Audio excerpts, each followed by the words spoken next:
hermanos, damos la bienvenida a estos estudios que se hacen con gran esfuerzo. Les agradecemos que tengan el tiempo de verlos y les rogamos que tengan la disposición, el corazón, porque son para honra y gloria de Dios. Agachemos nuestras cabezas y hagamos una oración. Padre, te damos gracias en esta hora porque nos permites ser parte, ser un instrumento nada más para tu honra y para tu gloria, Señor. Te rogamos que estos materiales audiovisuales que hemos creado sean de bendición para cualquier niño que los vea. Y te rogamos, Padre, que si hay alguna otra persona, algún adulto o alguien mayor, también sean de bendición, Señor. Agrádate de estos contenidos, Señor, y añade tu bendición, Señor. Te rogamos también por los otros miembros, los otros participantes y las otras mentes o personas que también están creando contenido para ti, Señor. En nombre de Cristo Jesús. Amén. Amén.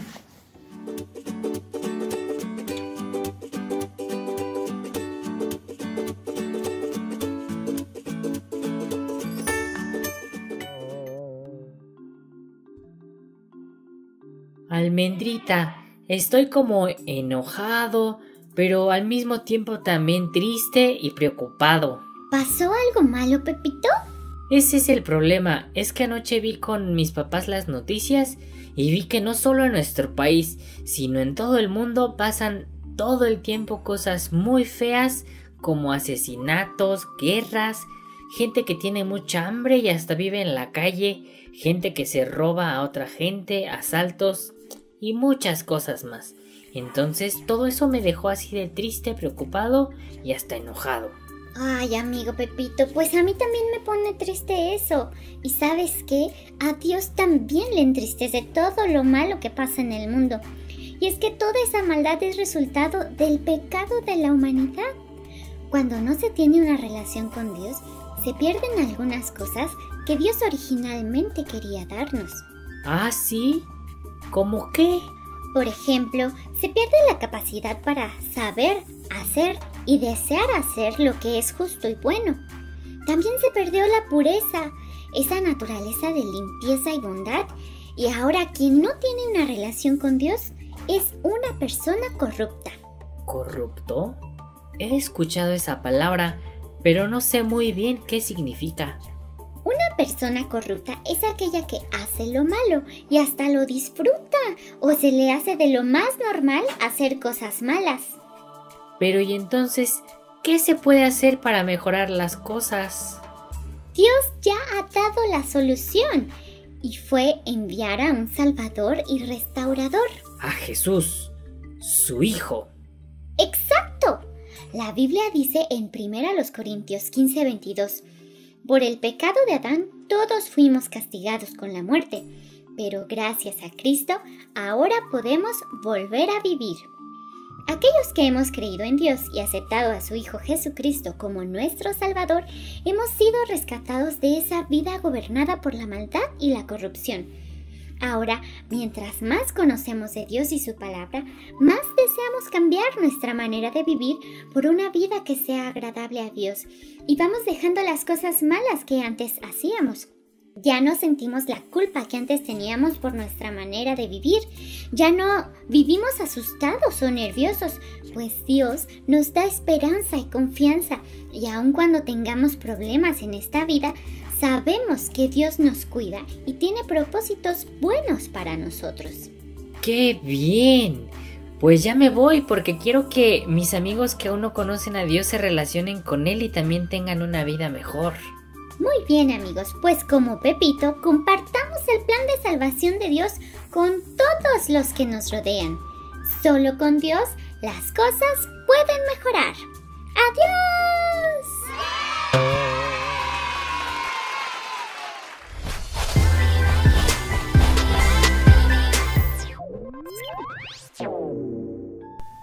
Luis, ¿qué le pasará a la gente que no acepte a Jesucristo como su único y suficiente Salvador?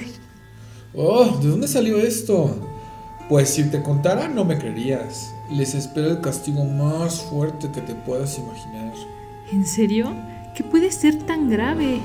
Pues no es poca cosa, les espera el peor castigo. Estamos hablando de la separación eterna de la presencia de Dios y los tormentos más grandes tanto en el alma como en el cuerpo, en el fuego del mismísimo infierno. por siempre y sin intermisión.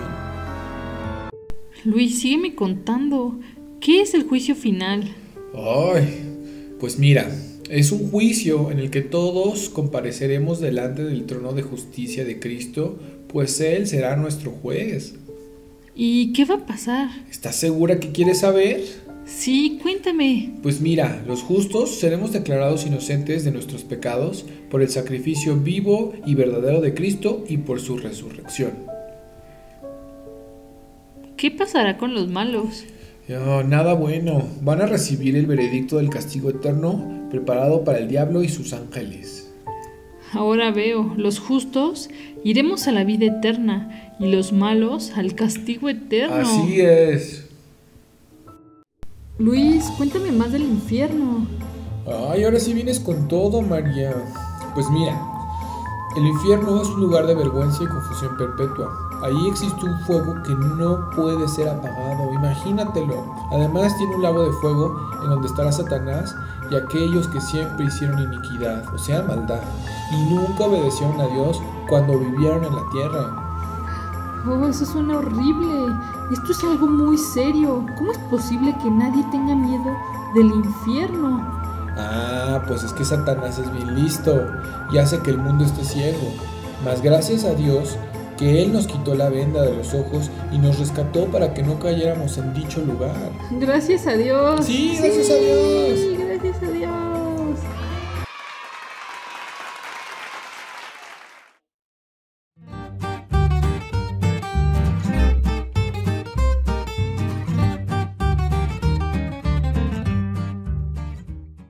Intermedios.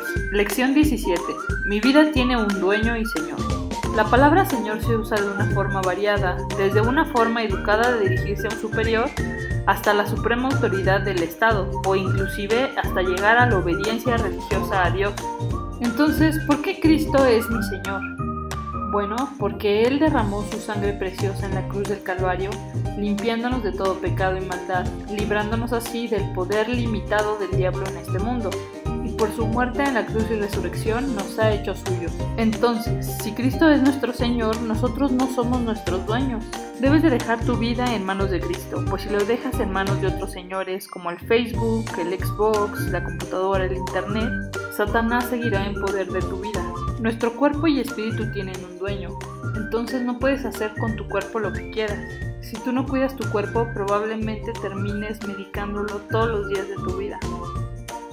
Recuerda también que no puedes hacer con tu mente lo que quieras. Pablo escribió que debemos tener la mente de Cristo, es decir, pensar como Cristo siempre, y que debemos pensar en todo lo puro, lo honesto, lo que es bueno para el hombre.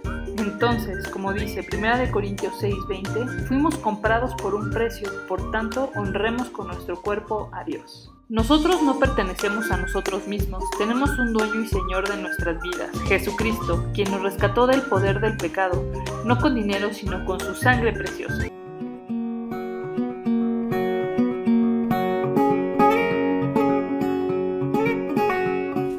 ¿Qué tal, hermanos? Vamos a continuar estudiando nuestras clases. En esta ocasión la lección número 38, que se llama Construyendo Juntos y está basada en la primera carta a los Corintios en el capítulo 3. Es una carta que ya hemos venido estudiando y pues el propósito de esta lección es que veamos cómo las divisiones en la iglesia están provocadas por las personas débiles, ¿no? Con las personas carnales, de acuerdo a lo que dice el apóstol Pablo, porque las personas espirituales resisten la tentación de las divisiones. Ese es el propósito de nuestra lección, y pues que trabajando juntos y unidos podemos edificar la iglesia, que es el cuerpo de Cristo. Ya habíamos comentado pues que esta iglesia estaba situada en Corinto, esta ciudad cosmopolita, que quiere decir simplemente que era una ciudad compuesta por personas de diferentes países, de diferentes etnias, de diferentes culturas, y la iglesia de Corinto pues reflejaba esa misma variedad.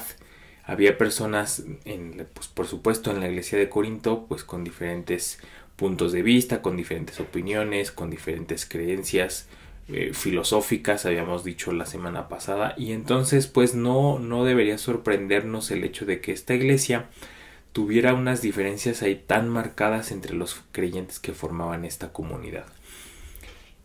Y el asunto es que estas diferencias pues habían empezado a causar conflicto, y el apóstol Pablo nos va a ilustrar acerca de por qué se dan estos conflictos en la iglesia, ¿no? Y cómo podemos evitar que cada uno crea lo que le venga en gana, ¿no? Esa sería la pregunta más interesante. ¿Cómo le hacemos para que creamos una misma cosa y no todos creamos lo que queremos, ¿no? Es importante resaltar, hermanos, pues que era una iglesia cuyo origen cristiano pues estaba basado con pocos años de antigüedad. No era como nuestras iglesias con recursos materiales, ¿no? Con comentarios, con clases, con mucho estudio. Ya no, eso no existía en ese entonces. Y 1 Corintios 3 comienza diciendo así: de manera que yo, hermanos, no pude hablaros como a espirituales, sino como a carnales, como a niños en Cristo. Os di a beber leche y no vianda, porque aún no erais capaces, ni sois capaces todavía. Porque aún sois carnales, pues habiendo entre vosotros celos, contiendas y disensiones, no sois carnales y andáis como hombres, porque diciendo el uno, yo ciertamente soy de Pablo, y el otro, yo soy de Apolos, ¿no sois carnales? Pues, ¿qué es Pablo y qué es Apolos? Servidores por medio de los cuales habéis creído, y eso según lo que cada uno concedió al Señor. Bien, hermanos, pues Pablo inicia el escrito de este capítulo. Bueno, recordemos que es una carta y que no necesariamente el apóstol Pablo hizo capítulos, ¿no? Pues él escribió simplemente una carta y ahora nosotros la tenemos dividida en capítulos, ¿no? Y Pablo retoma lo que vimos en la primera lección, que había como especies de partidos, ¿no? Diciendo algunos que pues yo soy de Pablo, yo soy de Apolos, yo soy de Cefas, que es el nombre arameo de Pedro, y algunos decían yo soy y nosotros somos de Cristo. Y también yo les compartí mi punto de vista acerca de esto, que probablemente los que decían que eran de Cristo pues eran tal vez los más presumidillos, porque decían no, nosotros somos del bueno, ¿no? Nosotros no somos de simples apóstoles, sino que nosotros somos del verdadero Señor. Y probablemente estos grupos de personas que se identificaban con Pablo, con Pedro, con Apolos y con Cristo, pues también, como había tanta diversidad de cultura y de filosofía, pues también es probable que se identificaran con una corriente filosófica. Ahí no nos consta eso, solo decíamos pues que había muchas corrientes filosóficas, ¿no? Y lo único que sí podemos decir es que Apolos él sí estaba marcado por esta persona que decíamos en la lección número 2, por Filón. Entonces pues es probable que eso haya sido así. Lo demás son especulaciones, pero lo que sí podemos resaltar es que había este grupo de personas que se identificaban con un seguidor de Cristo o con Cristo mismo, con un apóstol de Cristo o con Cristo mismo, pero también había mucha diversidad de corrientes filosóficas en esa época. En cualquier caso, en este capítulo el apóstol Pablo vuelve de nuevo a la carga contra este tipo de actitudes, ¿no? Diciendo que las personas naturales son aquellas que provocan la división en la iglesia. Entonces el apóstol Pablo habla acerca de estos dos grandes grupos de personas, ¿no? Digamos, los carnales y los espirituales, los que tenían que comer leche y los que ya podían comer carne, ¿no? Como vimos en la lección anterior, las personas espirituales no son aquellas que meditan o que hacen yoga o que hacen meditación trascendental o que se les nota algo especial, ¿no? Simplemente las personas espirituales son personas maduras que se dejan discernir que disciernen la presencia de Dios y que se dejan guiar por parte del Espíritu Santo, ¿no? Esas son las personas espirituales. Los creyentes maduros que buscan la unidad de su iglesia, que resisten las tentaciones, como el mismo Pablo lo hizo cuando pues él pudo haber dicho no, ahí los buenos son los que me siguen a mí y los que siguen a Cristo, ¿no? Él pudo haber dicho eso, pero no, El apóstol Pablo no se dejó cautivar por ese tipo de personas que decían, pero nosotros te seguimos a ti, Pablo. Él les puso un alto tanto a los unos como a los otros. Esa es la persona madura, la que entiende que la división no es buena, incluso cuando se trate de seguirlos a ellos mismos, ¿no? Y el apóstol compara estas dos etapas del desarrollo espiritual, los maduros con los carnales, con este asunto de la niñez y la edad adulta. Como dice el versículo 1, no pude hablaros como a espirituales, sino como a carnales, como a niños en Cristo. Y luego dice, os di a beber leche y no vianda, porque aún no erais capaces, ni sois capaces todavía. Pablo dice pues que la persona adulta ya puede comer alimentos sólidos, porque su cuerpo ya tiene la habilidad para digerirlos. Y en ese sentido el apóstol Pablo ve a la iglesia de Corinto no como adultos, sino como niños que aún necesitan comer leche. Pablo quiere decir que estos que comen leche pues se dejan llevar por su criterio humano, ¿no? Como lo que yo creo, lo que yo pienso, mi punto de vista, lo que yo he aprendido, ¿no? En diferentes etapas de mi vida, sin analizarlo a la luz de la palabra de Dios, ¿no? Y deja ahí en el versículo 4, deja claro, dice que, porque diciendo el uno, yo ciertamente soy de Pablo, y el otro, yo soy de Apolos, ¿no sois carnales? Dice que estos que dicen ser de uno o de otro, lo único que hacen es como evidenciar su problema espiritual, su inmadurez espiritual. Las divisiones son pues innecesarias, y aparte de ser innecesarias, evidencian simplemente quiénes son aquellos débiles o pequeños, hablando espiritualmente, ¿no? Personas inmaduras que no se dejan cautivar por la palabra del Espíritu Santo, por lo que Dios nos quiere decir a través de su Espíritu, sino que entienden que ellos son los que tienen la razón y van para un lado o para otro lado, ¿no? Los versículos 5 al 9 sigue diciendo, ¿qué pues es Pablo y qué es Apolos? Servidores por medio de los cuales habéis creído, y eso según lo que a cada uno concedió el Señor.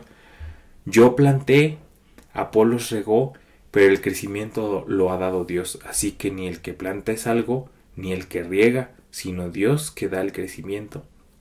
Y el que planta y el que riega son una misma cosa, aunque cada uno recibirá su recompensa conforme a su labor, porque nosotros somos colaboradores de Dios y vosotros sois labranza de Dios, edificio de Dios. Las divisiones, como decíamos, son innecesarias y poco importa aquí quién siembre y quién coseche, poco importa, dado que la viña, esta viña que Dios ha permitido a hombres sembrar y regar, esa viña le pertenece solamente a Dios, quien permite el crecimiento.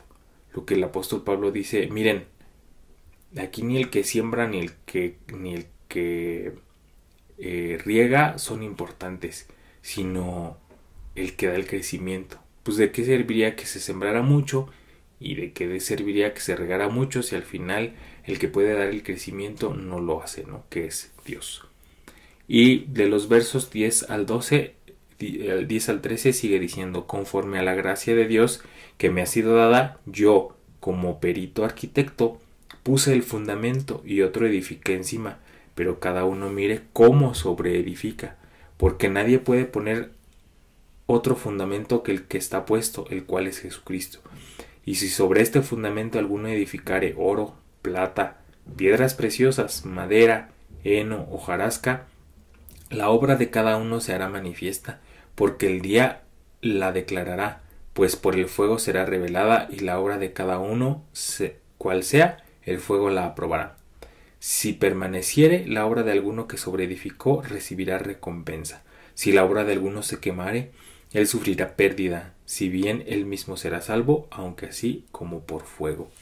Y ahí el apóstol Pablo como que va más allá, ¿no? Dice, bueno, el fundamento es Cristo y luego nosotros venimos edificando encima, pero no se puede edificar si no hay un fundamento. El fundamento es Cristo. Y luego dice, y cada uno pues ahí va a poder edificar oro, plata, piedras preciosas, madera, heno, hojarasca. Y todo esto va a pasar por fuego.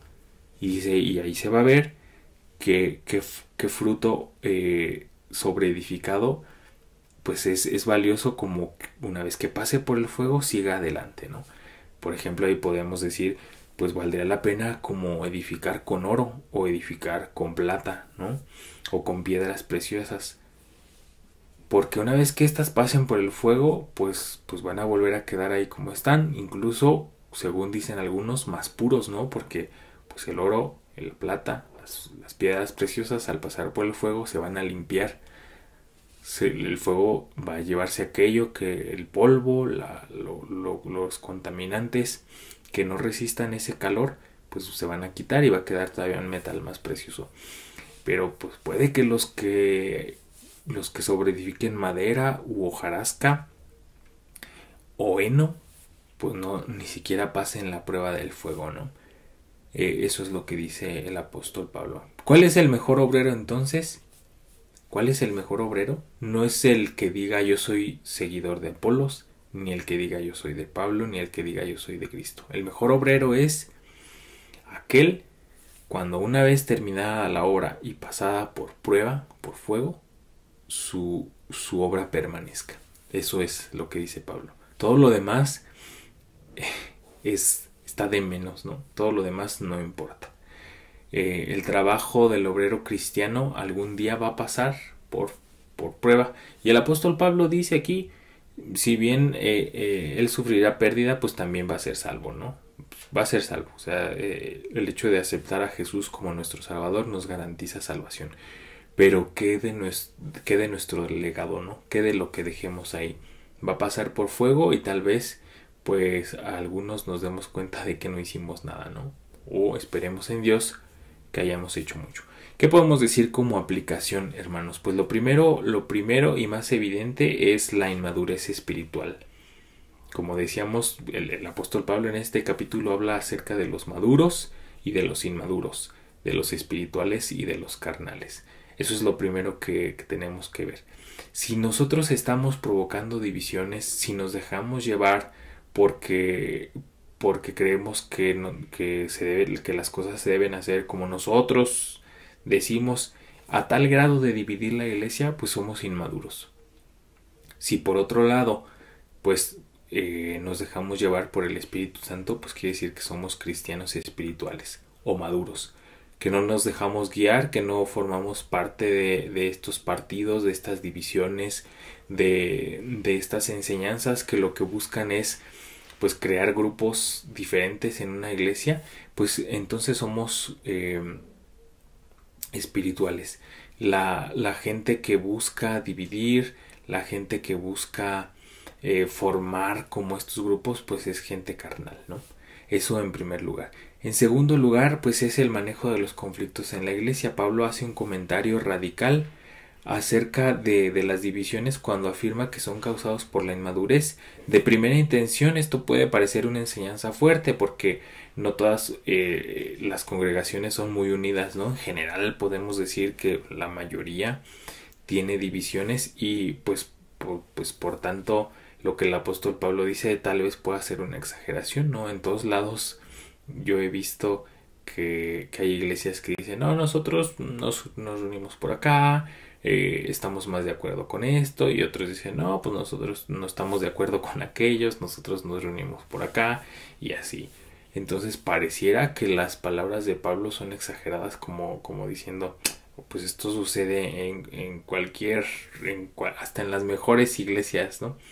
El problema es que Pablo no dejó lugar a dudas, hermanos. Dijo que la unidad la tenemos que procurar, ¿no? Y decía, pues ¿quién es este? O sea, ¿quién soy yo? ¿Quién es Apolos?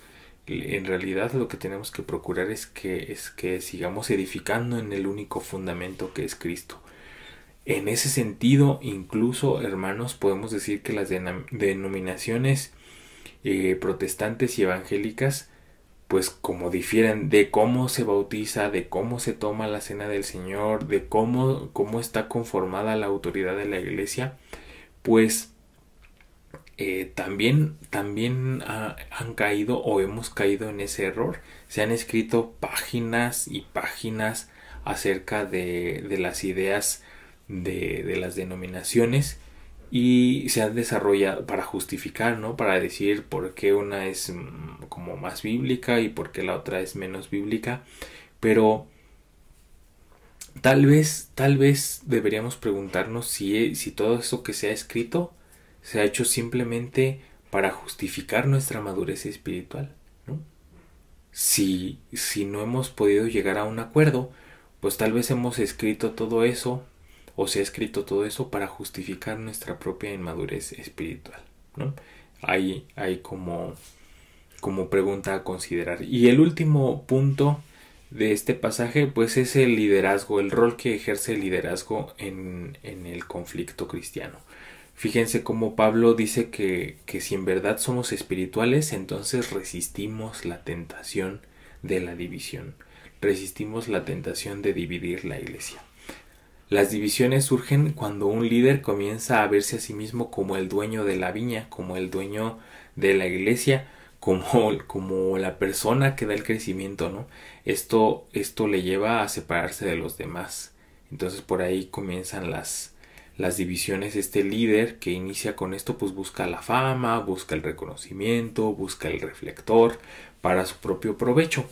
Y por su parte, la persona madura ejerce un liderazgo sólido y comunitario, un liderazgo que llama a la unidad, no que llama a que me sigan a mí, sino un liderazgo el que llama a la unidad, ¿no? En lugar de buscar su propia fama. Entonces, eso con respecto al liderazgo también. Pablo deja claro que un líder que busca su propio beneficio, pues no está siendo espiritual. Sin embargo, el líder que busca que la comunidad pues así permanezca, precisamente como su nombre lo dice, en unión, pues es un líder que es espiritual, ¿no? Pues hasta aquí nuestra lección, hermanos. Me da mucho gusto compartirla con ustedes y espero que sea de bendición. Que Dios les bendiga esta semana. Hasta luego.